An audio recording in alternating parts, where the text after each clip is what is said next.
Hello and welcome to the Being Human Podcast. I'm your host, Dr. Greg Bottaro, and today we are reaching across the oceans. We're talking today with Father Columba, CFR. He's in Ireland. We had some tech issues and some glitches during this conversation, but we've woven it all together with the magic of editing and digital technology. And so I'm so happy to share with you this brother and priest. We lived together for a time when I was a novice with the CFR Franciscans, and Father Columba, who's got his own ministry now and social media presence. He's got some really amazing insights into the integration of spirituality, our Catholic faith, really deep spiritual insights with the way we work as humans, the stuff that we're made out of, the material and spiritual, the human. And we talk about the messiness of life, of being human, but really how it's in that messiness that God has entered in. Father Columba is going to be presenting even more and going even deeper at the Summit of Integration this summer, June 20th to 22nd in Newark, New Jersey.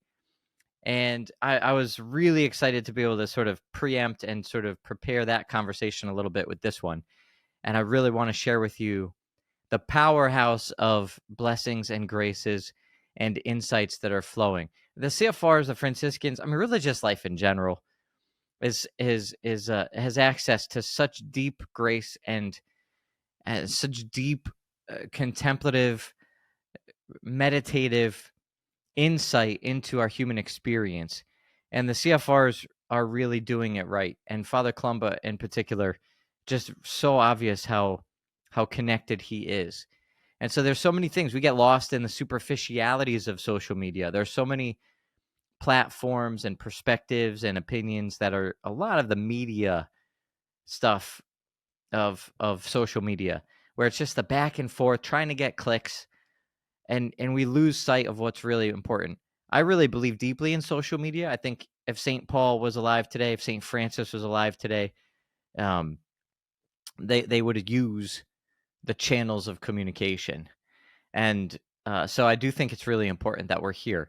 But I do think it's easy to lose sight of the deepest threads of what's really human and what's really Catholic.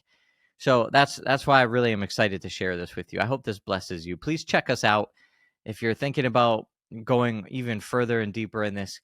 The podcast is a great sort of glance at what we could do with integration, but the event we're throwing here in the summer, and it's going to be available online. So if you can't make it to Newark, I understand. Obviously, the Summit of Integration would be even better experienced in person. I'd love to meet you and be with you in the fullest integrated sense, body and spirit here, present together in the same place.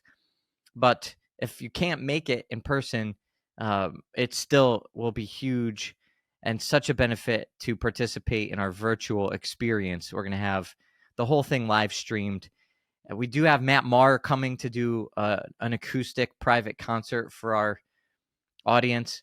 And besides Father Columba, we've already had a couple of the other speakers on the show here. Peter Kraft, of course, Heather and Jake Kim, Dr. Jennifer Morell. It's really an exciting lineup, and I can't wait to share this with you. It's such an amazing thing. God has given me so many graces, and I get to share them with you, and you receive them. And I love hearing from you. Tell me when you receive them. Tell me that you're getting it. If you're not getting it, tell me if you don't like something. Either way, it keeps us connected. And so I'm not here just because I think I have all the right answers. I'm here to be connected, the social part of social media. So let's connect here together. Go deeper. Let this sink in. Let Father Columba bless you here. Invite the Holy Spirit to prepare your heart, and especially come join us for the Summit of Integration. You can access that at CatholicPsych.com/summit. And we'll put that in the show notes as well. God bless you. Welcome, Father Columba. So good to see you again. You too, Dr. Greg. It's been a while. It's been almost 20 years. We were just reminiscing a bit.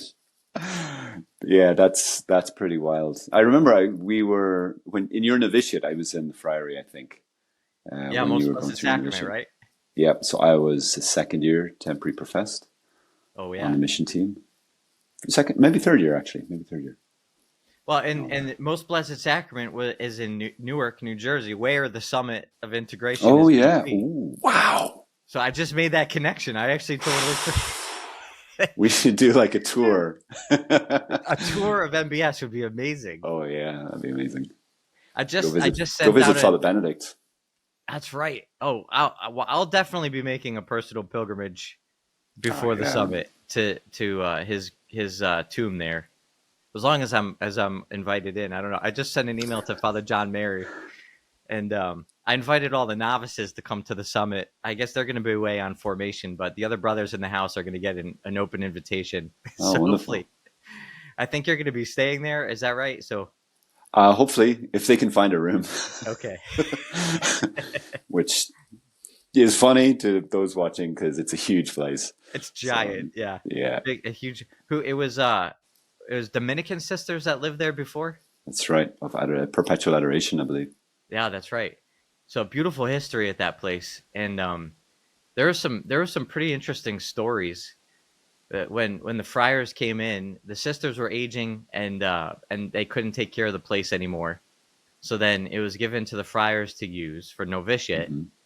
and they had to move the caskets of the sisters out into a Dominican cemetery someplace. Uh-huh. And you remember the striking finding that they had when they were Oh starting to yeah, pull out there was caskets? a couple of striking findings, but yeah, Sister Mary of the Blessed Sacrament, wasn't I think so, yeah. it? She was completely incorrupt. Yeah, so they're these workers are pulling out these caskets, and they weigh a certain amount of what they might expect, and all of a sudden there's a really heavy one. And they had What could trouble it pulling it be? out.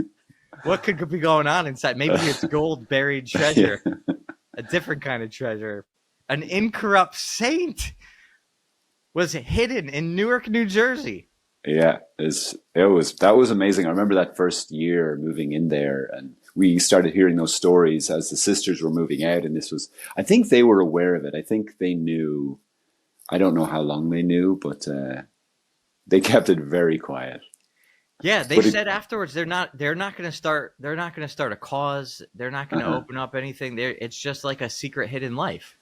yeah, yeah, it's amazing. But it was cool to hear about her story too. And I think it's just one of those. Obviously, the incorrupt thing. It's quite a Catholic thing. Yeah. But for me, it's like God revealing a beautiful hidden life where there was extraordinary holiness, but no one would know. And then God goes, yes, they're going to know. I'm going to do this thing, after their death. I'm going to do this thing, which is a sign of the future resurrection, that their holiness was real and the resurrection's real. Jesus is real. Their body is not going to corrupt. Amazing. And I think So there was some amazing. other sisters. There was an artist sister, and her hands were preserved. And then there was another sister, her face. Those are a little bit more strange, so we didn't talk about those as Yeah, I much. don't think I heard that story. I don't know. I knew about those as a novice. Those are like you had to be like fully professed to have all Yeah, that background. the special hidden knowledge. Yeah, that's I do remember though going to the library, and it had not been totally emptied, and there were journals from sisters that they had like put together as little books Wow. that were in the library. They might still be there. Uh-huh. And just handwritten reflections and prayers and journal entries Wow. from some of the sisters that had lived it. It was profound. Wow. I never heard about that. Yeah, That's one really, of the really. things that only the novices were told that stuff. They didn't tell the professed. Only maybe the novices. press, only the novices could see those journals. Yeah, they're like Only the mystical journals. novices had enough time to go hang around in the library looking at the Yeah. bottom dusty shelves while the professed brothers were out there doing real missionary work, traveling Mm, around. something like that. Do you remember? Oh, maybe we'd gotten rid of that. There was an entire room of National Geographics. I do remember that. Like they had pretty much every National Geographic that ever was ever.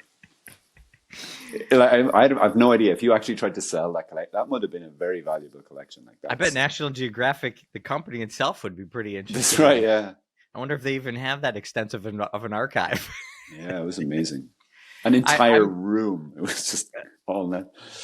and they had I'm surprised they didn't use it for kindling to try to burn for their heat, because they were Oh gosh. that place was so drafty when the Friars first moved in, right? They had a hard time keeping up with the oil bills. Oh yeah. And there was a terrible mix up where the gas people couldn't get in because it's in closed order, very hard, and there's this huge gate. So they apparently would estimate the gas, but the gas, it was also, I think there was an oil burner and a gas burner. So they were estimating for the entire space inside the wall, but the building was smaller than the entire. Anyway, they were being charged a lot of money, Oh wow, yeah, I didn't a know that part either. lot of money, apparently, and so our bill was much smaller. Oh my god, God, we let the gas guy in, and he was able to yeah, go. that's a good idea. Yeah. So these are the practical, mundane things that the friars actually do have to deal with in their life. This is like normal. That's most of the time. It's those kinds of things, not the Most of it's incorrupt normal. bodies being found in crypts. Yeah, no, very rare. Well, it's almost 20 years ago, and I talk about my time as a friar all the time, in my work as a psychologist, and the connection is so deep. Obviously, there's a direct and literal connection with Father Benedict Rochelle being a psychologist who helped found the CFRs.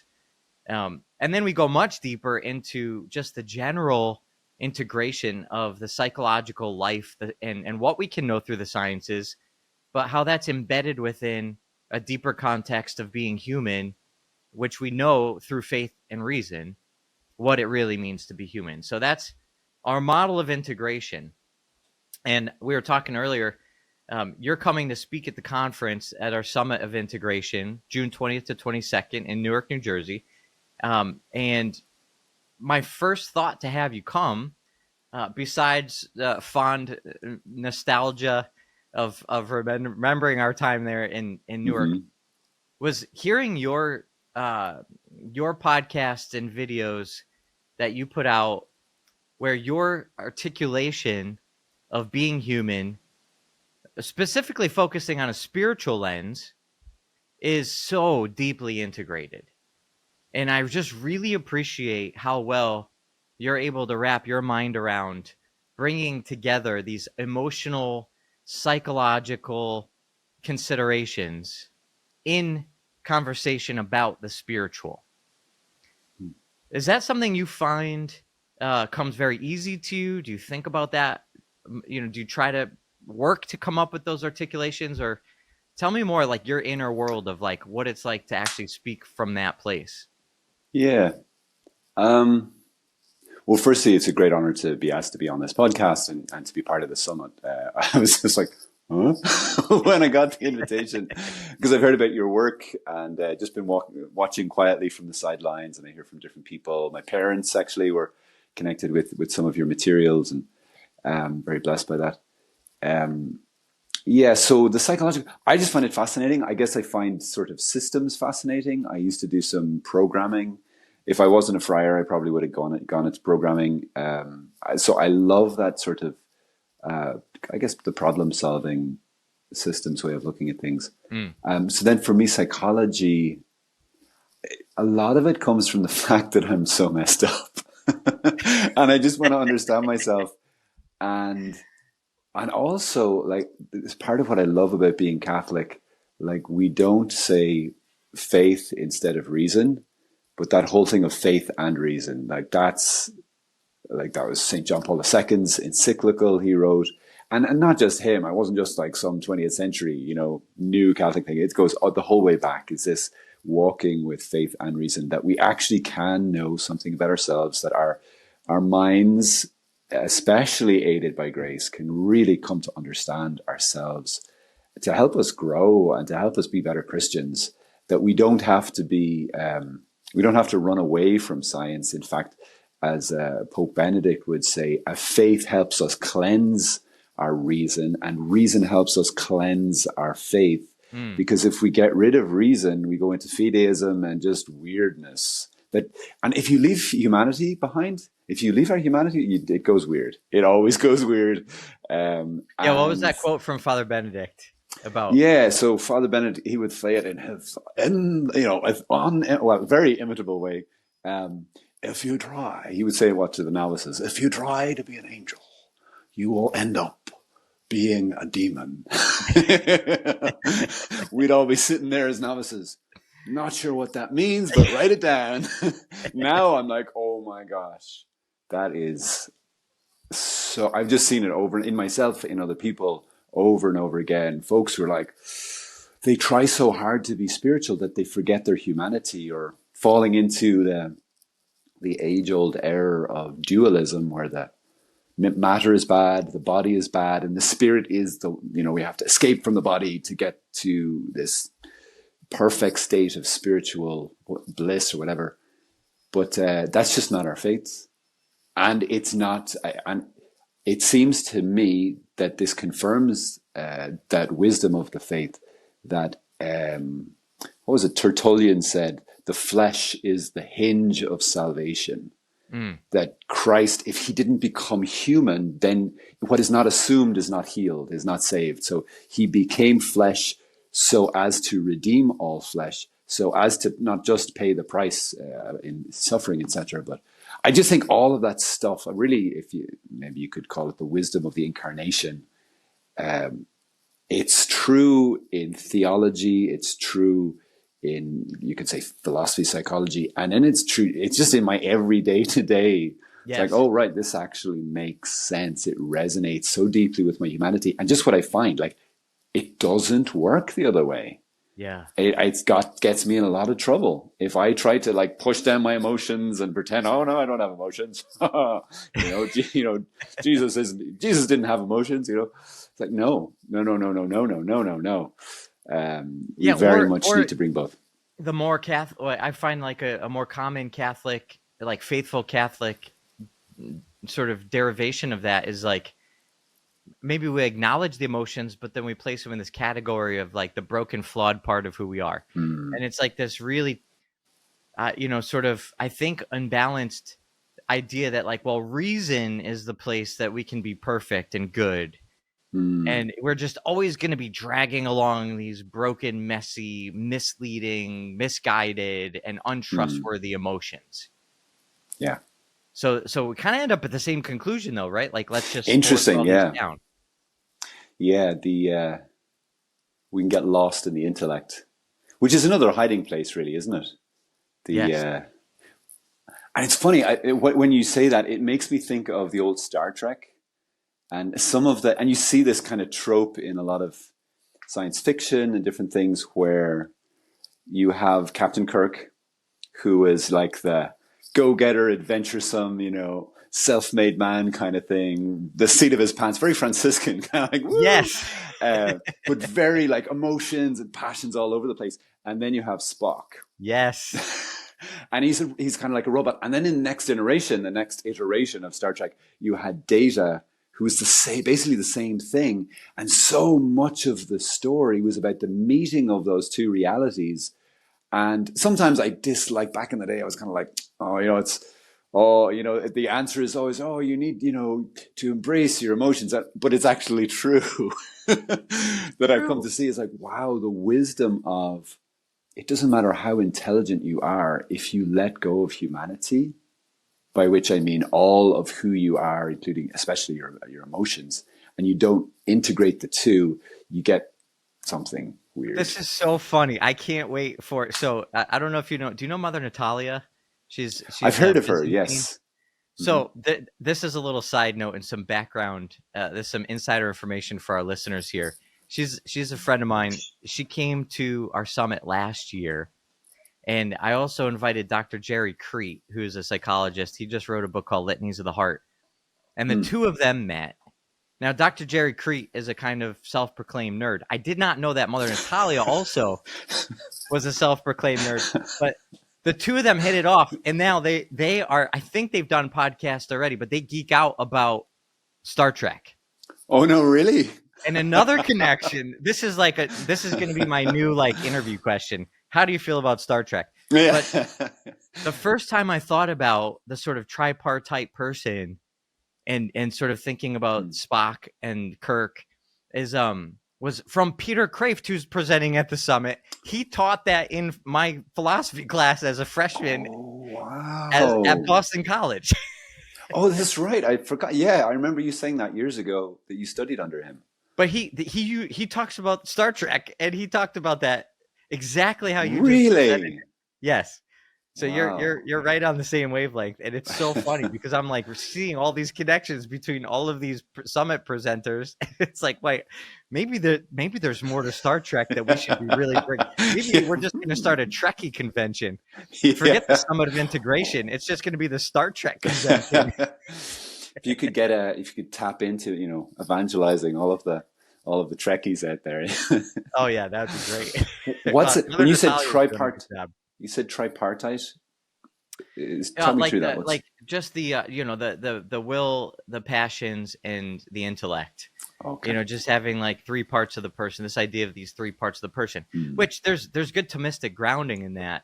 This is important to understand the sort of a lot of times it's talked about in terms of concupiscence that as a Hmm. result of the fall, Hmm. the passions start to lead reason, whereas it should have been reason leading the Yeah. passions.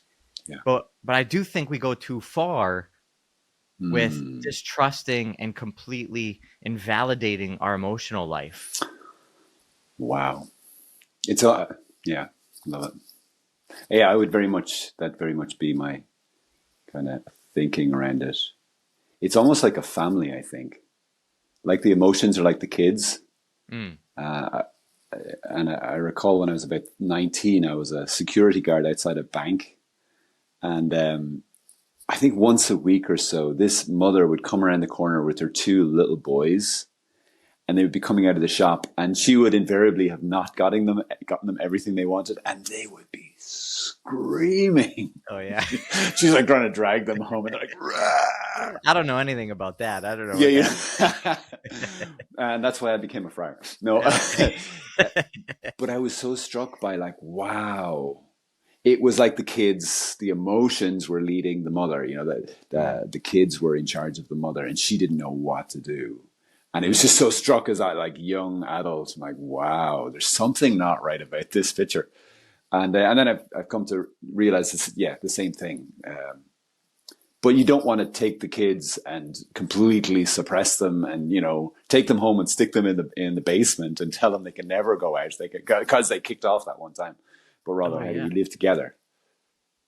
Yeah, exactly. And it's interesting because I just saw Jerry again at the a different conference. It was a Catholic leadership conference at Steubenville, and I was really struck by how many of the ministries and leaders and even the presentations there were much more attuned to mental health and the emotional life, and sort of Hmm. these little ministries are popping up, and we're kind of reflecting on how, like when Hildebrand wrote his book on the heart, Mhm. he wrote last century, as a sort of phenomenologist, philosopher, thinking a lot more about the experience of things, and very much in line with John Paul II and a lot of the work that undergirds our model of integration. But when he wrote a book on the heart, and it was like one of the first sort of serious works that were written recently to sort of start talking about those kinds of things. Obviously not in Wow. history, but in this current sort of environment. And I was just really struck how it's just now normal common language. Now it's everybody's expectation that we Yeah. talk about the emotional experience of things. But I think as a result of this newfound focus, I think we're restoring a proper place for emotion. It's not just that emotion itself is flawed, sort of intrinsically, and then reason somehow is intrinsically ordered. It's Mm. like both are affected by concupiscence, both can be Mhm. disordered, and both have a natural inclination and sort of a deep fundamental orientation towards objective, the transcendentals of truth, Mm. goodness, and beauty. Mm. So our like the proper emotions and passions of the person are actually have a sort of access to and an orientation to beauty Yeah. and even goodness that is just, it's a different category than reason being ordered towards truth. Hmm. Would you agree with that kind of Yeah, conceptualization? that's really interesting. Yeah, the whole person has to be involved. Christ saves the whole person, not just a section Yes. thereof that he call the gospel. The enemy comes to steal, kill, and destroy, but I've come to bring them life and life to the full. Mm. Not just, and you could say a life to the full, but also to the fullness of who we are. He comes to bring life to the full. Mm. Which is just such good news. And anyone who's struggling with any sort of emotional stuff, it's like Jesus actually can help.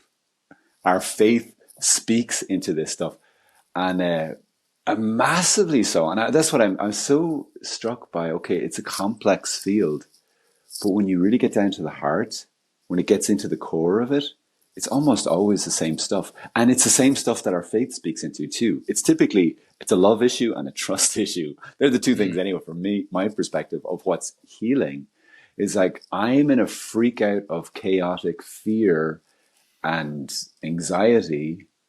Cause why? What's the solution? Well, if I could let go and trust, Yes. then it's the exact opposite of fear is like this trust. I'm either in, as I hear some people, I'm either in fear or faith. And it's like, well, there you go. And even from the secular perspective, they're talking about that stuff. Like we're built, our emotions respond to these things that intellectually we can see them. Maybe we could figure out over time, yeah, these are true. But the response of the heart, the response of the emotions, when they experience that, like the relief, for example, of making that breakthrough of surrender and trust, like I do believe in a God. He actually cares about me. His will is for the very best. And the experience of peace that comes to our whole being because Mm. of that, which is exactly that, like the emotions responding to what is right. So it's true, but it's also good.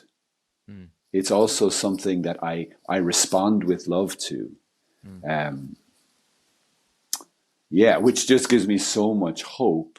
And it's part of what drives me when I kind of get excited about things from a faith perspective is because I just see like truth is truth no matter where it is. And it just keeps popping up. So long as we don't, have some sort of bias against it, we'll see, evidence of his presence everywhere and of his, what was it Bonaventure said, the vestiges of God are everywhere. Mm. His fingerprints. Mm. Oh, that's so beautiful. Yeah, and it connects back to Tertullian that you said. You said his quote in the beginning here, and yes, I got so many thoughts. If it because it's very clear that we resist this. Like there's something very uh, ugly or messy or scary about. I think it's the messiness.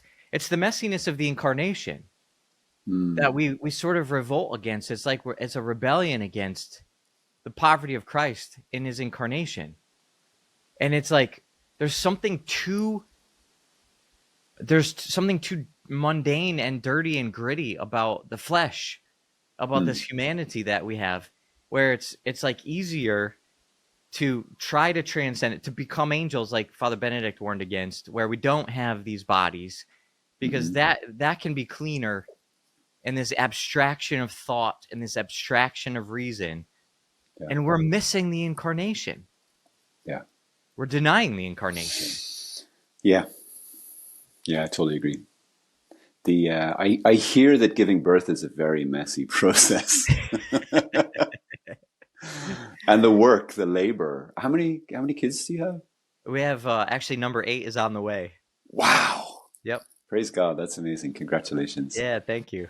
But it's not just like okay, labor, pregnancy, labor. They're hard, but all that you do as parents to assist that child to become an adult is like, it's huge and it's messy. And as I've never been a dad, but in my leadership role that I had in the past, the painfulness of,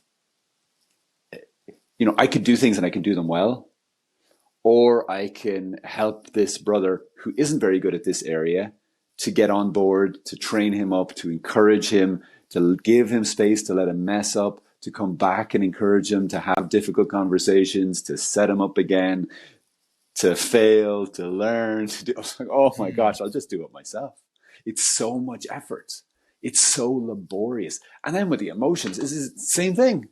I know. Give me a quick solution. Give me an event that will fix me. But don't tell me I have to walk with this. I'll just chop it off. I just get rid of it. I don't want all of these emotions. They're just too much work. So we were talking about all of our imperfections and our humanity and the messiness of this life, and this kind of maybe resistance to accepting how good God is, that He enters into this with us, and it's actually in this messiness that He's called us to be united to Him through salvation, and it's really a salvation of all of us, of all parts of us, of all dimensions of us. Yeah. And you were talking about the reactions, the resistance to that, maybe not wanting to deal with that, how messy that can be. Oh yeah. Gosh. I just want a solution, I was thinking it's a bit like, it's back to the Garden of Eden and the temptation of Adam and Eve. I could be like God. I don't want to be His child. I don't want to have to grow. I just want to be perfect right now. Because it's painful. Growth is painful. And so it's so much easier. And this is something I've definitely struggled with, especially early days in my conversion, just like all these temptations. And the temptations, I was blaming my emotions. Like, it's all coming from my emotions, like anger, desire, especially in the sexual sphere. I'm like, what did you do to me, God? Like, if I didn't have these, I'd be perfect. And I really, really, really want to be perfect, mostly for ego reasons. But now, no, I actually really want to be like Him. But the laboriousness of having to bring that stuff to Him, and His patience to walk with us. And that kind of gets into all our image of God, because my image of God matched my own perfectionistic, demanding, I got to be perfect. Whereas He's much more focused, I believe, and what I've experienced and what I believe our faith teaches is where we are right now to bring us to the next best step. That great line that Father Benedict would continuously pray, that God would just show us the next best step, God, which is just so encouraging. It's like, I don't have to be there. I don't have to already have arrived. I don't have to have the immediate solution. God loves me right now in my mess, and He is enough to bring me to that next best step, whatever it might be. But my humanity goes, no, at least my ego part. I hate it. So, well, no, I'm learning to love it, but. So good. Do you, I know different friars have different maybe personal interests, and some are more sort of interested in some of Father Benedict's psychological work. Have you read much of his book, Spiritual Passages? Not really. That was assigned when we were novices, and I found it. I'm a lazy individual. I'm just going to say that. But no, but tell me more. I'd love to catch me up on that reading I was supposed to do. Well, that's okay. We have students. I have assigned. We have spiritual passages assigned to our students as well in our certification, Oh, wow. and some of them maybe skim through some of it as well. So I'm used to this conversation. I could be their patron I think it's friar.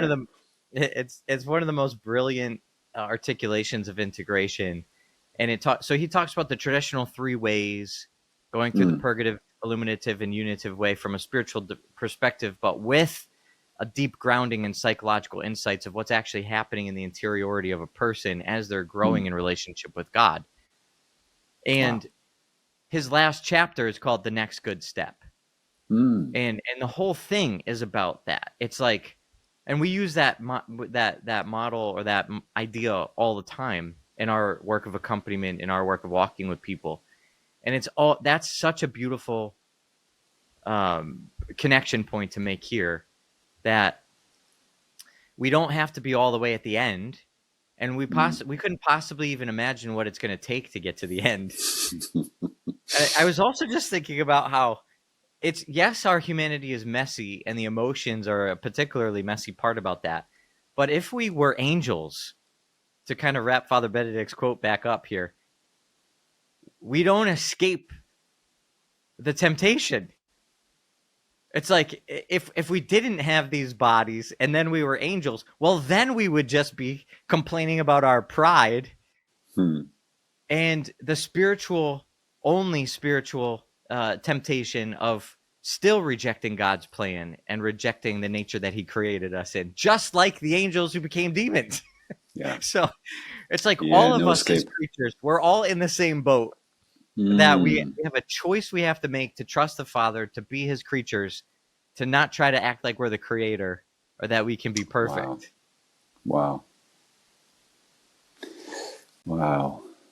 And isn't it so kind of Jesus, like that God would, recognizing that is our maybe primary temptation and primary rebellion, that he would come and be limited. That I often think of this like Jesus went to his workshop and made chairs. That takes, the time and his patience. And I've often, in kind of my perfectionistic tendencies, I'll rebel against time. I'll rebel against finitude. Like, I'm not okay with not being able to do everything and have it all done. I'll do these to-do lists that basically I couldn't do in a month, but I expect myself to do it today, and I can't accept the fact that I can't do it all today. Whereas then we have this image of Jesus, which so beautifully St. Paul VI, when he went to Nazareth, I think it's in the Office of Readings, I can't remember which day it is, but he talks about this being in the school of Nazareth and how he longs that he could go back to that school and spend time and return there with the child Jesus. But there is something there, like we need to go to Nazareth. We need to go slow. We need to learn to do that. This is the thing I find with driving. You need to slow down. Well, do you ever hear he's actually a Protestant theologian called John Mark Comer. I don't know if you've ever heard of him. I don't think so. Your image is frozen, by the way. Does that make any sense on this? Does that make any difficulty? It could be just our connection, but I usually upload and record. Okay, great. Keep going. Better version. So he just has some fascinating stuff about like this issue of how fast do we walk? How fast do we go through life? And what pace did Jesus go at? And he when he gives a talk, apparently, he'll often say, okay, so lay out all the theory and says, how do we apply this? Well, maybe when you all go home tonight, try driving the speed limit. And the whole crowd goes, ooh. But it's a thing. And I feel it in that moment of like, I could get there quicker. I could get more stuff done. Is connected in some ways for me to this mystery of, I struggle with the messiness. I struggle with the walk of it, the patience it requires with myself, with my emotions, with growth, with dealing with my pain. And I just don't want to do that. So for me, learning to do exactly what you're saying there, I need to slow down. I need to learn what patience is, patience with myself, and to learn what love looks like. And this can be taken so badly. What does love look like for myself? How does Jesus love me, and how does he invite me into that process of actually caring for the gift that he's given to me in my humanity and not just, pretending like I'm an angel and thinking that my humanity is something to be left behind or eliminated entirely, but rather walking with Jesus as he walks with me in that process. Yes, the slowness is so beautiful, and it is so human. It's in time and space. Like the angels made these decisions for or against God in a totally different realm outside of our time and space, right? So, but we have to work everything out in developmental sort of stages in time and space. First, I was thinking Jesus, his 3 years of active ministry was after 30 years of the quiet, hidden life in the workshop or in family life, and then 3 years. That's 10%. How many people are in their ministry or in their work in their life thinking, like, prepare with 90% of yourself so that the 10% that comes out is where the effectiveness is happening. Like, you're really trusting God. But then I was thinking about Sister Mary of the Blessed Sacrament. 100% of her life was in the still slowness. Ooh. And her effectiveness in her ministry wasn't until after she died. Wow. She didn't have to think about it at all when she was going to be sort of like doing the work, quote unquote. Wow. Talk about That's trust. Good. Disappearing. Woo. It's like such Who's an willing act to? Sorry, go ahead. She was. It was such an act of abandonment and our way of sort of rushing through or getting to the point or coming to the outcome or doing the work. It's like it's such an act of rebellion against the lordship of God. And I'm so guilty. Every day I'm so guilty of that. Gosh. I got this, God. I'll make this happen. Yeah. But it's the hopefulness of, and again, and so much of what I think these basic concepts, I think, came from those classes with Father Benedict, and just hearing him say this basic stuff, which at the time was like, oh, it totally makes sense. But Right. I had no idea of the depth of wisdom of it. But the hopefulness that, you know what? I do not have to be at this state of perfection. Because all I have to do is be turned and going in the right direction, just doing that next right step. I don't have to be perfect to be perfectly loved and to be perfectly pleasing to him. That was his phrase, which I think it was Father Walter Chiswick used to say it, just do your lousy best. Oh, yeah. And that is just absolute game changer for me, especially with the perfectionism. It's like, I do not have to do anything perfectly. I can't do anything perfectly today. The glitches here with our, technology, and I want to control it and fix it. No. Can I trust in this moment? And can I recognize, do you know what? You only have to try your best. That's 100%. From my loving Father, all he asks is just try your best. You don't have to pull something out of the bag that's, imaginary. And to know that is 100%.